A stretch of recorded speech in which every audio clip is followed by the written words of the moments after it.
Bonjour, ici Sylvie Malo, professeure de comptabilité en commerce comptabilité et administration des affaires comptabilité au Collège de la Cité d'Ottawa.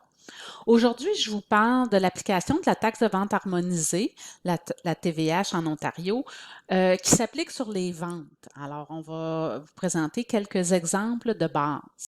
Donc, voici les exemples que je voulais vous présenter sur la taxe de vente harmonisée en Ontario s'appliquant aux ventes.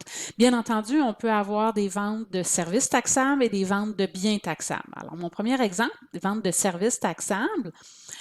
Bien entendu, si on vend un service à un client, on va devoir facturer la TVH à notre client qui, lui, va nous la payer et nous, on a l'obligation légale de remettre cette TVH-là au receveur général du Canada. Ça veut donc dire qu'on a une dette, un passif envers le receveur général du Canada. Donc, voici un exemple, voici ce que ça donne. Admettons qu'on a rendu des services à crédit pour un montant de 6 000 avant TVH. Donc, mon compte de produit ici, service rendu. Donc, je crédite mon compte de produit 6 000 et la TVH qui s'y applique 13 donc 13 de 6 000 780 Maintenant, je mets ce montant-là dans un compte de passif TVH à payer. Pourquoi? Parce que cette TVH-là, qui va m'être payée par le client, je dois la remettre à Revenu Canada.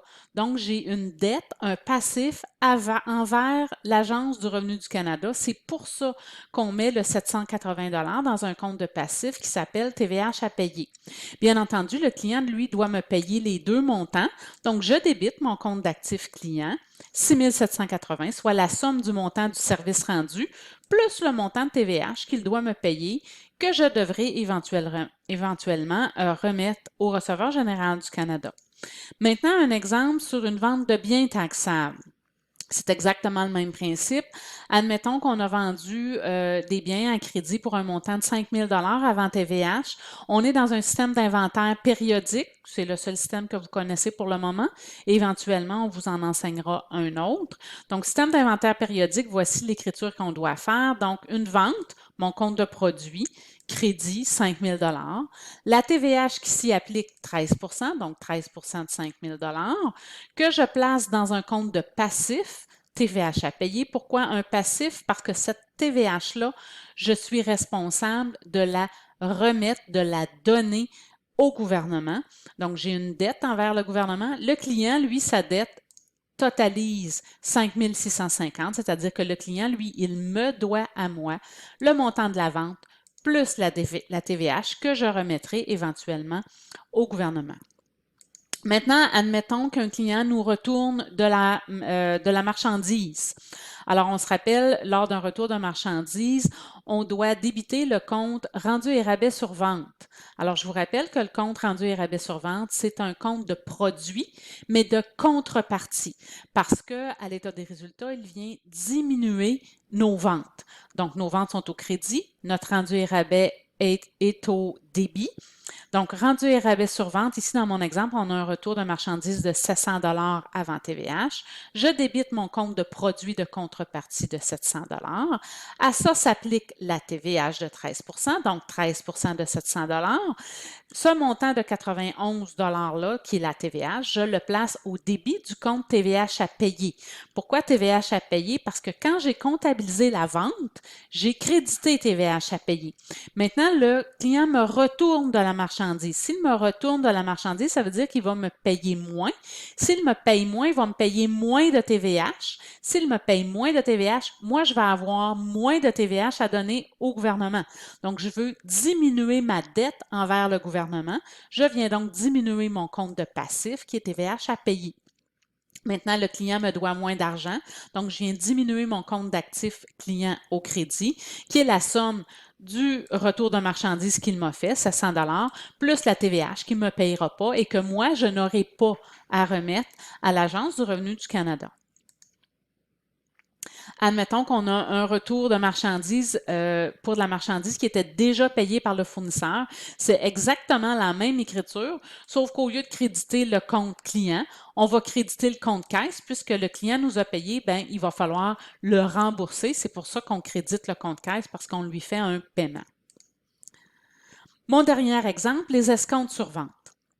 Alors, les escomptes sur vente, je vous rappelle, ce qu'est un escompte sur vente, c'est si on fait des ventes à crédit à nos clients et qu'ils nous payent en dedans d'un certain temps, on va leur consentir un escompte, ils vont payer moins cher. Celui qu'on voit le plus souvent, c'est l'exemple 2,10 and 30. Ça veut dire que si mon client me paye en dedans de 10 jours, il va avoir droit à un escompte de 2. Sinon, il doit me payer le montant net, le montant total, en 30 jours. Maintenant, particularité, l'escompte n'est pas assujetti à la TVH. Le gouvernement veut pas donner à nos clients d'escompte, il veut avoir son plein montant de taxes, ce qui fait que ça devient illégal de calculer la TVH sur l'escompte. Alors, on n'a pas le droit de prendre un escompte sur la TVH, ce qui va venir compliquer un petit peu notre écriture lors de la réception du paiement de notre client. Alors, mettons ici un exemple, la vente qu'on a faite le 3 juin, le client nous paye le 12 juin et c'était un 2,10 and 30. Alors, on va retourner au 3 juin, voir la vente qu'on avait comptabilisée. Donc, notre client au 3 juin nous devait 5 650 $. Admettons qu'il n'y a pas de rendu et rabais sur vente sur cette transaction-là. Donc, le client devrait normalement nous payer 5 650 $. On va vouloir ramener le compte client à zéro.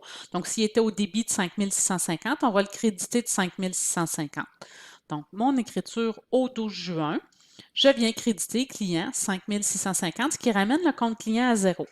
Maintenant, la vente avait eu lieu le 3 juin et c'est un 2,10 and 30. Donc, le client avait jusqu'au 13 juin pour me payer et avoir droit à son 2 d'escompte. Il me paye le 2 juin, il a donc droit à son escompte de 2 Ça s'en va le montant dans le compte escompte sur vente. Escompte sur vente est un compte de produit de contrepartie, donc qui se présente à l'état des résultats en diminution des ventes. Donc, on va mettre notre montant au débit. Maintenant, on ne peut pas prendre un escompte sur la TVH. Donc, je ne peux pas faire 2 de 5 650 parce qu'à ce moment-là, je me trouverais à prendre l'escompte sur la TVH. Je dois faire mon calcul sur le montant de la vente. Donc, je vais prendre 2 et là, je retourne au 3 juin. Le 3 juin, on avait des ventes de 5 000 $. Donc, 2 de 5 000 $ me donne 100 $. Ce qui fait que le client doit me faire un paiement de 5 550, c'est-à-dire 5 650 moins le 100 d'escompte auquel il a droit. Et voilà. Merci beaucoup. Passez une bonne journée.